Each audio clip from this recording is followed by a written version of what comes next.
Now let's talk about player 333. If you're one of the people calling him heartless, useless, or claiming he never cared about Junhee or the baby, pause, because player 333, also known as Myung-gi, is easily the most misunderstood character in the entire series. No, this isn't a defense of his morality or an attempt to paint him as a hero. What I'm saying is, Netflix wanted you to hate him. That was the setup. But if you actually pay attention to the details, you'll see he's not some one-dimensional crypto villain. He's a man unraveling under the weight of pressure and bad decisions. First impressions matter, especially in storytelling. The way a character is introduced frames everything you feel about them going forward. And with Myung-gi, it all comes down to two things: family and money. His intro plays out in two quick hits. First, we see him just after finishing the Dokji match and receiving the Squid Game card. And even then, the guy tracking down the mysterious recruiter finds Myung-gi mid-game. This man jumped in fast. Then almost immediately, his phone rings. It's Junhee, his girlfriend. And what does he do? He lets it ring. No answer, no reply. Just silence. That silence says a lot. He's already drowning in relationship issues. First impression, he's a jerk. No communication, no accountability. The second scene is in the Squid Game dorms. Everyone's waking up confused. And Myung-gi's first line, "You took my phone and my wallet." Not "where am I?" or "what's going on?"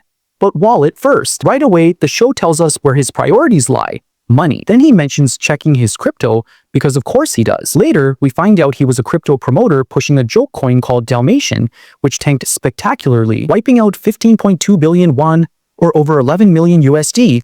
And yes, he lost money too. He didn't just ruin his followers, he sank with the ship. So when he ends up in Squid Game, it makes sense. He's broke, desperate, and on the run. The guards fill in the blanks.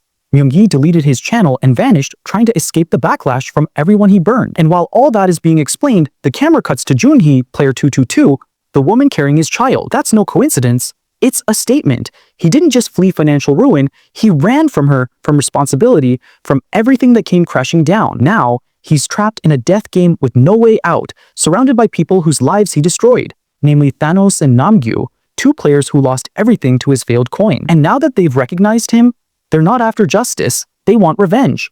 All of this builds up to one of the most pivotal moments for Myung-gi, his first kill. And no, we're not talking about Young-mi yet. We'll get to her. This is about the bathroom scene with Thanos. Myung-gi stabs him. It's important because Thanos was the one rallying the group against him, turning people's fear and anger into fuel for revenge. This moment marks a shift, not just in the story, but in Myung-gi himself. It's not just survival anymore. It's personal. Then comes one of the biggest twists in Season 2, the voting system. After every game, the players get to vote on whether they want to keep playing or leave. Of course, they always vote to stay, because if they didn't, the show would end. But Myung-gi's votes actually tell a story. In the first round, he votes to stay. No surprise, he's desperate, chasing money, and sees Squid Game as his only shot. But after he discovers Junhee is also in the game and still pregnant with his child, his next vote is to leave. That's huge. Even the actor who plays him pointed it out. Myung-gi has a warm heart, especially when it comes to Junhee. That vote wasn't about fear. It was about trying to protect them both. Think about what's happening around that moment. Players are threatening each other over votes. The system is pumping cash directly into their bank accounts. But even with all that pressure, Myung-gi chooses to walk away.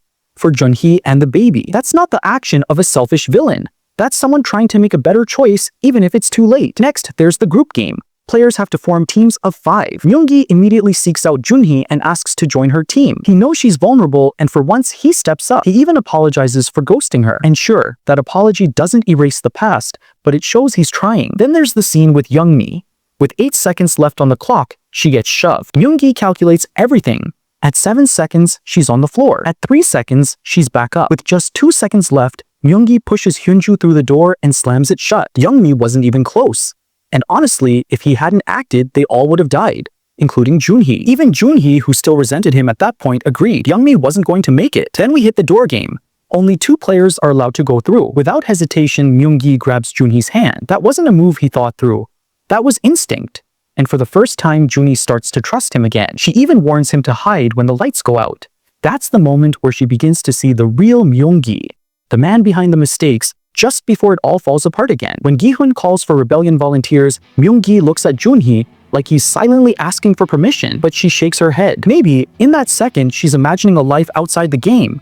A future where he's not just the guy who ran, but someone who could actually be a father. Myung-gi's arc in Season 2 was about facing what he broke. He fixed the family side of his story.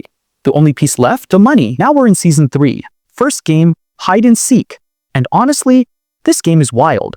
Players are divided into hunters with knives and hiders with keys. Myung-gi is chosen as a hider, but he offers to switch roles with Junhee, thinking it would increase their chances of survival. And this is where he says the line that, in my opinion, reveals his entire soul. I truly believe Myung-gi would have let Junhee kill him on purpose if it meant she and the baby lived. That moment wasn't about redemption, it was about love, regret, and sacrifice. The very last second, Junhee agrees to switch roles. Then Namgyu partners with Myung-gi, and that's when the darkness creeps back in. Namgyu suggests they kill more than one player to increase their prize money. And just like that, Myung-gi's greed resurfaces. The two begin killing. At one point, a man pleads for his life, saying he has a wife and kids, and for a second, Myung-gi flinches. Why?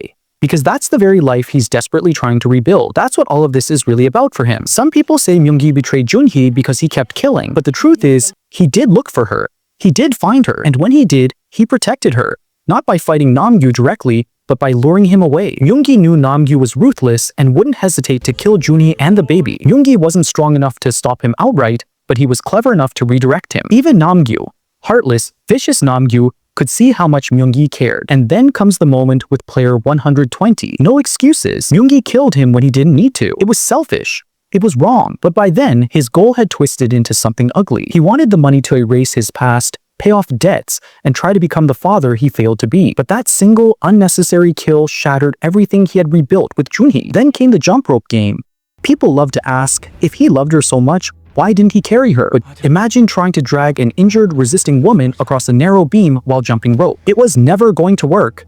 And then she dies. Myung-gi breaks down completely, sobbing, hollowed out. From this point on, we watch him spiral. The final game marks the end of Myung-gi's arc. In round 1, he kills Minsu, cold, calculated, but strategic. He needed time to protect the baby, and Minsu, a struggling addict, looked like the weakest link. Harsh logic, but that's the nature of Squid Game. Myung-gi's hamartia, his fatal flaw, was always greed. Just as Gatsby was consumed by the past, Myung-gi is consumed by wealth. That flaw finally destroys him. He kills player 100 without cause. If he hadn't, both Gi-hun and the baby would have lived. But greed blinded him. That's how his story unravels. By round 3, Myung-gi is unrecognizable, erratic, unhinged, lost. His only goal is to beat Gi-hun and win with the baby. In the final confrontation, he threatens to drop the baby. But if you look closely, he's crying. Ugly crying. He doesn't mean it. It's not evil. It's desperation. He's trying to manipulate Gi-hun, and it works. They fight. They hang from the ledge. Myung-gi falls. That's the end. Could they have written a better death for him? But Myung-gi's story was never about clean redemption or black and white morality. It was about what it means to be human. He started selfish, scared, and greedy, but somewhere along the way he tried to change. He tried to love. He tried to take responsibility. He didn't succeed, but he tried. And sometimes that's the most human thing of all. But when the pressure built up, Myung-gi's flaws dragged him right back down. It's poetic, it's tragic, and above all, it's real. He's not a hero, and maybe not even a good person, but he's not the villain either. He's the mirror. He's what it looks like when someone tries to change, but the world, the guilt, and the past won't let them forget who they were. And that's the story of Myung-gi. Flawed, desperate, human. Not a hero, not a villain, but something in between. If this breakdown gave you a new perspective or even made you feel anything about a character you thought you hated, then mission accomplished. Thanks so much for watching. If you're into these kinds of deep dives, theories, or character studies, make sure to hit that like button, subscribe, and turn on notifications so you don't miss what's coming next. Until then, stay curious, stay questioning, and I'll see you in the next one.